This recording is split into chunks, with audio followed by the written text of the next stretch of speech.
Hello, boys and girls. It is Thursday, May 7th. Just in case you made it over hump day, but you're feeling a little bit tired today, let's begin our session with some upbeat, patriotic music. It's a grand old flag.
And in keeping with that patriotic feeling, let's go ahead and say our pledges. Stand, salute, and pledge. I pledge allegiance to the flag of the United States of America and to the republic for which it stands, one nation, under God, indivisible, with liberty and justice for all. And now the Oklahoma state flag. I salute the flag of the state of Oklahoma. Its symbols of peace unite all people. And you're going to need your whiteboard or some paper and pencil for our next activities.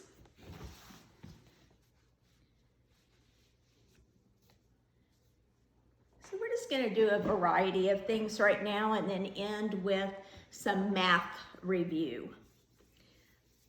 So let's think about how many days in the week, and first of all, how many days are there in a full week? There are 7 days in a week. And how many of those letters begin, or how many of those days begin with the letter T? Think about that for a moment. Tuesday and Thursday begin with the letter T, so 2 days. So write down the number 2. And how many days of the week begin with the letter S? And that's our weekend days, Saturday and Sunday. 2 more. 2 plus 2. We know that 2 plus 2 equals 4. And if there's 7 days in a week, and we've already talked about 4 of them, how many days do not begin with a T or an S? That would be 3 days, Monday, Wednesday, and Friday. So let's do this. We worked with comparison symbols a little bit yesterday. Let's write down the number 2, and then put a little square. I'll give you an example. 2 square, and then the number 2 again. We said we had 2 days that start with a T, 2 days that start with an S. So if we're using comparison symbols, greater than, less than, or equal to, what's going to go in the box? 2 is equal to 2. That's the comparison symbol that we would use. Let's practice writing our days of the week. What is the first day of the week? That would be Sunday. Do your best in spelling. This is a little bit of a review to see if there's things you still need to work on. We want to see if you can spell the days of the week. So do your best to spell Sunday. And then just keep going. Monday, Tuesday, Wednesday, Thursday, Friday, Saturday. I'm going to give you a few minutes to write those 7 days of the week. And remember that days of the week always begin with a capital letter. Make sure you can tell it's a capital at the beginning.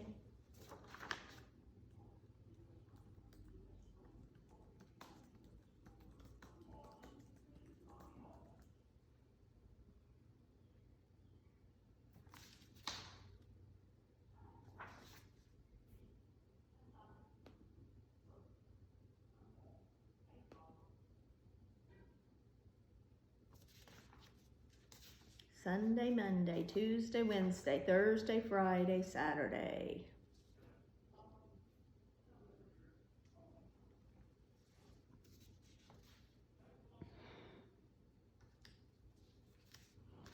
If you didn't quite finish, you can always go back and finish a little bit later on. So how many months are there in the year? We know there's 12 months in the year.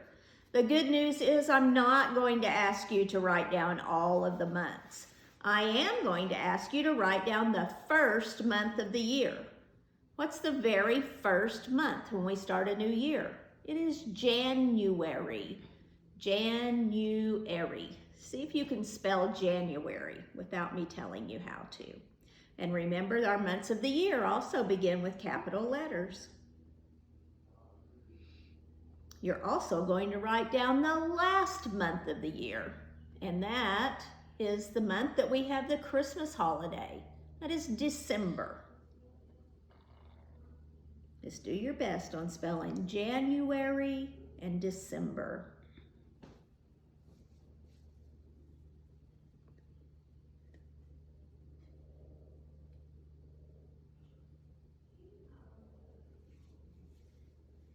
Now for the rest of our session today, I have a couple of math videos that I want you to watch, and it's just some review on double-digit addition where we do some regrouping, and also subtraction with regrouping. So one's about 5 minutes long, the other about 2 minutes long, and that's what we're going to have for the rest of our session today. So let's get that going. Have fun and learn math at the same time with Adapted Mind, a fun learning game for ages 5 to 14.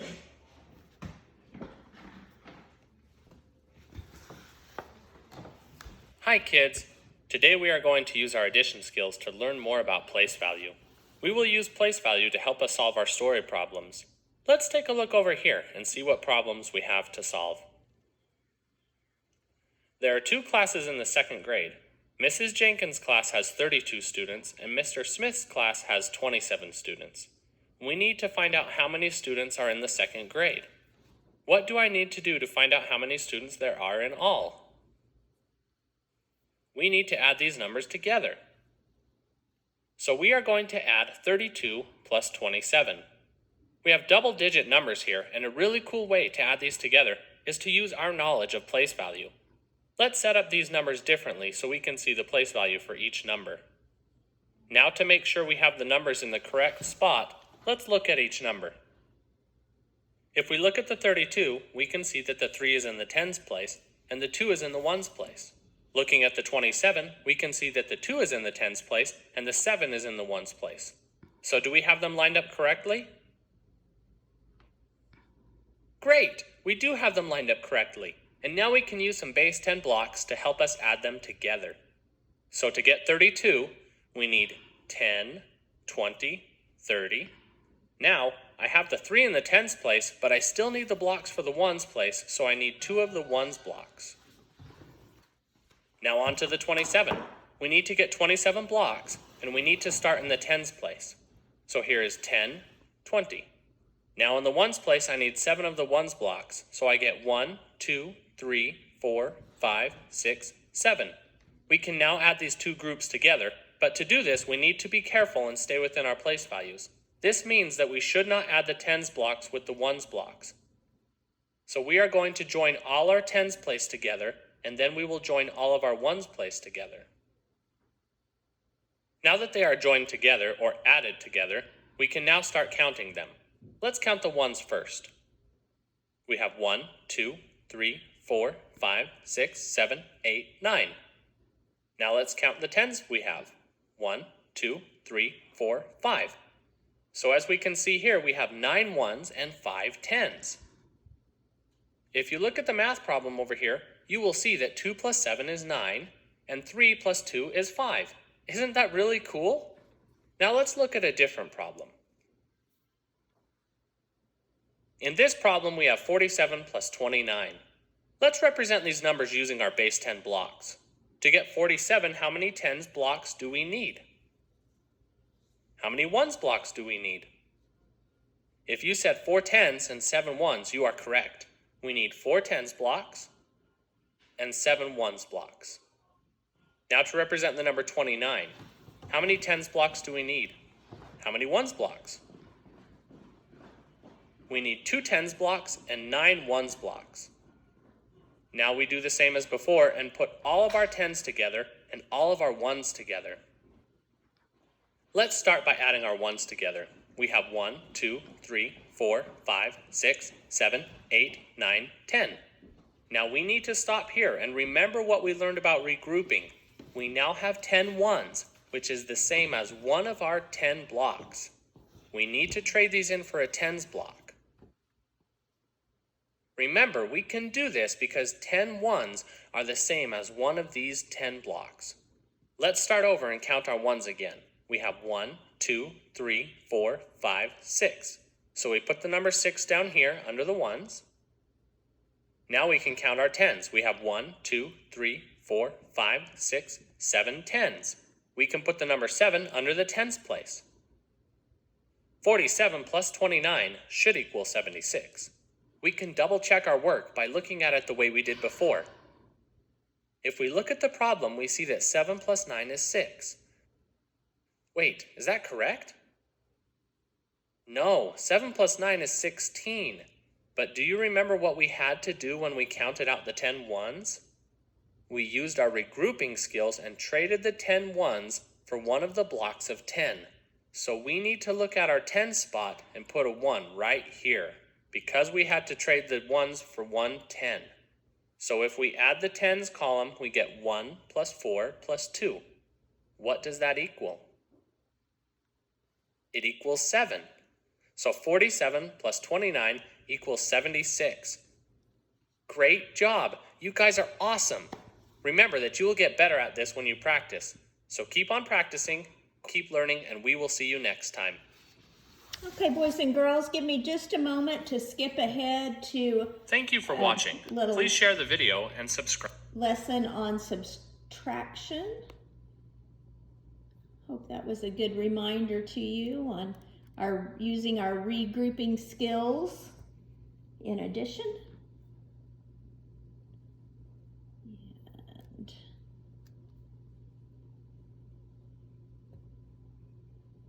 thank you for your patience.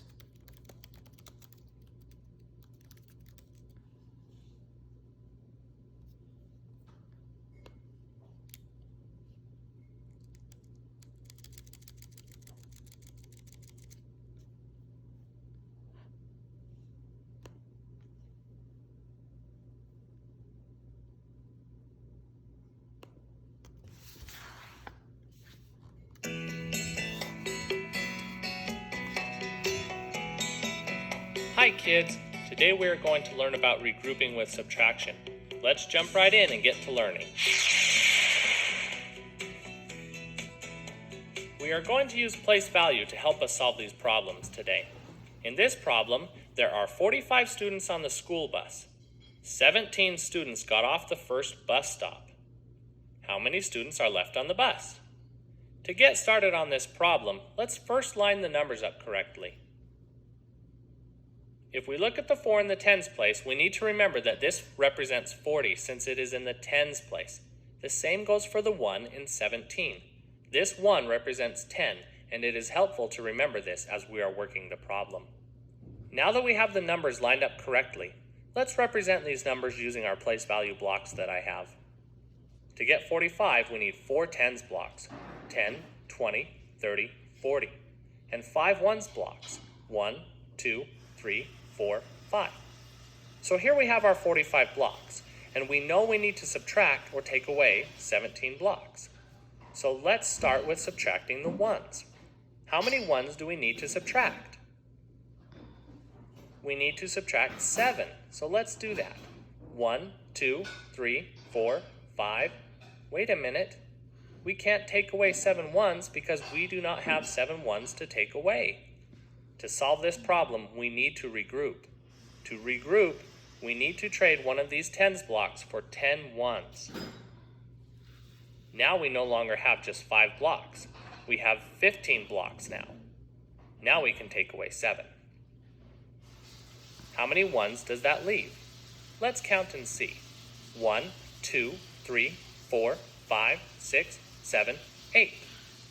Let's put the 8 under the ones place. Next, we need to count the tens place. But wait, we're supposed to have 4 tens blocks, but there are only 3. Why is that? Oh, right. We had to trade a tens block for 10 ones. Let's change this 4 to a 3. Now, how many do we need to subtract from 3? Right, 1. 3 subtract 1 is 2, so 2 goes in the tens place. So how many kids do we have left on the bus? 28. Great job. Let's take a look at another problem. In the school lunchroom, there were 6... All right, boys and girls, that is it for today. Goodbye for now.